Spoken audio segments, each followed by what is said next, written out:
വെള്ളം സ്വർഗത്തിലെ മഞ്ഞായിരുന്നു. ഭൂമിയുടെ ഉദരം നിറയെ ജലമായിരുന്നു. 1000 വസന്തങ്ങൾക്കുള്ള വിത്തുകൾ അതിലൊഴുകി നടന്നു.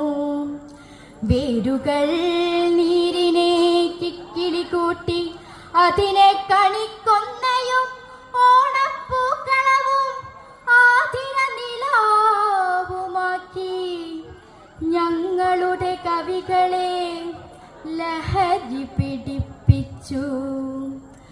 വെള്ളം സ്വർഗത്തിലെ മഞ്ഞായിരുന്നു. ഇനിയും ഞങ്ങളുടെ പുഴകളിൽ പൗർണമി നിലാ